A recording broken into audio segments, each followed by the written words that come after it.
road to WrestleMania doesn't officially begin until we have a WrestleMania season episode. Carl Kalanch for the Sports Hit List by the fans and for the fans. Thank you for joining us. Mr. No Days Off is here with the chosen one. We had a great season last year, and Nick said, Carl, are we doing new episodes? I said, why not, right? We got it. So it's WrestleMania season. Yeah, so we have 4 new episodes. Thank you for doing this with me. We could actually have great wrestling dialogue without killing each other like the Hit List streets. It's it definitely gets feisty in those chats sometimes. Yeah. So today we're here to discuss top main events. So Nick and I discussed what episodes we're going to be doing. We said let's list our top 5 WrestleMania main events.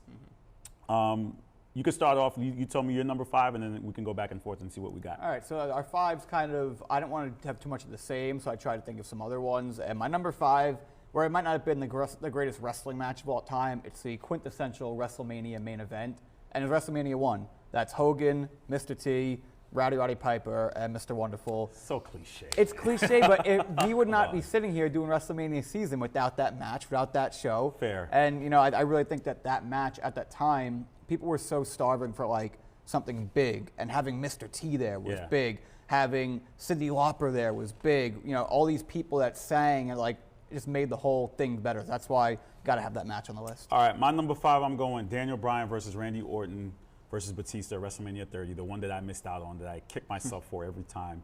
I thought that wasn't even supposed to be the match, right? It was, you know, originally supposed to be Batista versus Orton because we won the Rumble.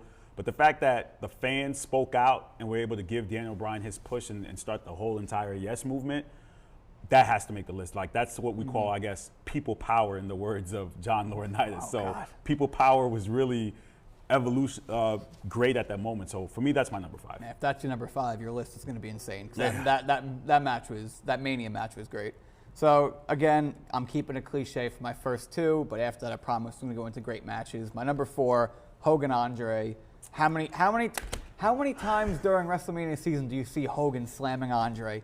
That wasn't a great match. It was a great moment. It wasn't a great match. Great WrestleMania main events, and that was a great main event because of how it transcended and again, it made Hogan, you know, look incredibly, you know, unstoppable. He slammed Andre. Yeah. I mean, and again, how many times, you know, take a shot every time you see that video of him slamming him. I mean, like, again, not to knock your list, for me, I would put that as a moment.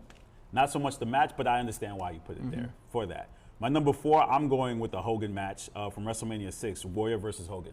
And I thought that was Hogan kind of passing on the torch to Warrior, what was supposed to be his great push, but he was his own demise and he didn't let it happen. But that moment to see Warrior holding up the Intercontinental Championship and having the WWE Championship together at the end of it with the fireworks, I thought it was great. And it was kind of supposed to be a passing of the torch. And, you know, we all know what happened to Warrior after that. So that's my number 4. All right, so we're going at number 3. This match gets criticized a lot, and I watched it recently again. I don't really understand why. I know the circumstances, but I'm doing Stone Cold Steve Austin, HBK. I believe it was WrestleMania 13, if I'm not mistaken. 14, I think. 14 in Boston. Yeah, it was 14. Gets a lot of flack on it because Shawn Michaels wrestled injured. He had the back injury and like a neck injury too. So the match wasn't what it could have been, but for what they put on while Michaels being injured, I thought it was incredible. I thought it was great. You had Mike Tyson as a special guest referee. Special enforcer. That's what it's called. He has hovered around the ring, but he was the one to make the 1, 2, 3 at the end after the ref got knocked out. Yeah. And I think it was a good match overall. Yeah, I mean, that kind of started the whole Austin era and really orchestrated the Attitude Era. It was a great moment. I remember watching it on pay-per-view as how old was I? Maybe like 12. So that was for me, it was a great match at the time, but I understand why it wasn't. People may argue it. My number 3 it has an Austin as well. It seems like we're kind of in the same boat as far as wrestlers, but different matches. I had Austin versus Rock 2, WrestleMania 17. Yep. The only thing with that match that clearly I hated the ending of it, but I thought the build for it, where you had Limp Bizkit song, it was just one of the best builds ever to a WrestleMania main event. And it was probably going to be the second one, and we knew Austin Rock. Clearly, Austin Rock on You is right there. Yeah. It basically sold that era. And to me, again, that Limp Bizkit song, My Way or the Highway, was the best build, in my opinion, to a WrestleMania match, hands down. Yeah, and just when you watch it back, man, that is WrestleMania in all of its glory. Yeah. I mean, that was incredible.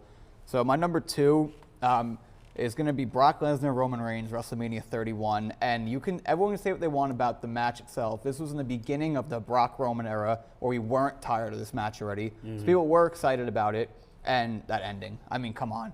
Seth coming out, cashing in Money in the Bank. Nobody even expect that to happen. Usually in wrestling, as fans, we can be like, oh yeah, we know this might happen. Nobody thought that was going to happen. The heist of the year. The heist of the century.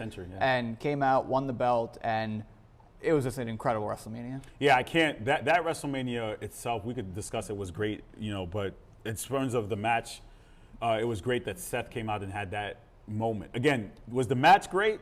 Yes, you could debate it, but the moment itself. And then they made you think because Brock tried to get him up for the F5 after he tried to go for the curb stomp. So they made you think he might not do it. It wasn't a clean cut win. For sure. My number 2 is Bret Shawn Iron Man match, WrestleMania 12.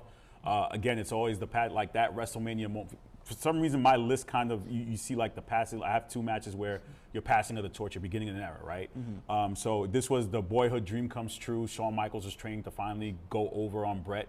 I know there was some backlash after because, Shawn kind of whispered to the ref, get Bret out of my ring and like out of my moment because Shawn's ego was taking over at the time. But the match itself, it was great. And it was the first time they did the Iron Man. They went into sudden death because they were like it was tied fall. So for me, WrestleMania 12, Bret Shawn is my 2. Yeah, I love that match. And my number 1, it is a purely biased pick. Purely biased. Edge, Undertaker, WrestleMania 24. Something wrong with you. I just gave a disclaimer. It is a purely biased pick. It might be my favorite wrestling match of all time. Why? Because it was your first one that you saw, or was it? No, it wasn't even that. Edge is my all-time favorite wrestler, and I loved Undertaker as a kid.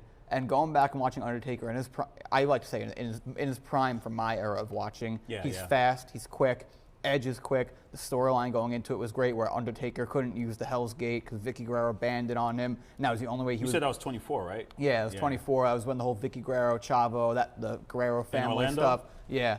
And it's a Mania I can go back and the Mania itself I can talk an hour about, but that match alone I can watch it a million times and not get bored of it. For me, clearly it has to be my 1A, 1B in wrestling. Number 1. What's on the TV screen, I did that purposely, behind me, Taker Shawn 2, WrestleMania 26. I was there. I thought it wasn't better than the first one, but the fact that it's just, because the first one wasn't the main event, like it should have been, which is why I couldn't put it here because we're talking main events. But the fact of just Taker Shawn, 2 guys who really past their primes, but technically still in their primes, in their mid-40s, to go that match and go that distance, and the way it ended with Shawn kind of climbing on Undertaker, he's looking at him, he's just like the acting, it's like your storytelling, and then Undertaker looks at him kind of like, all right, it's over, I'm ending you now. Tombstone, match over, and just the near falls and being in that crowd, like I flew home that night with no voice. Yeah, and to me that was just the best way to end the WrestleMania 26. That's my number 1 match. For them to be able to do that a year after doing it already, and to come back a year later and have what people could say, because some people do think that's the better match, but 2 years in a row you have bangers like that is incredible, both of them. Well, that'll do it for this edition of WrestleMania season. Tune in for more episodes. Like, share, comment, subscribe to All Sports Hitlist content. We'll see you soon.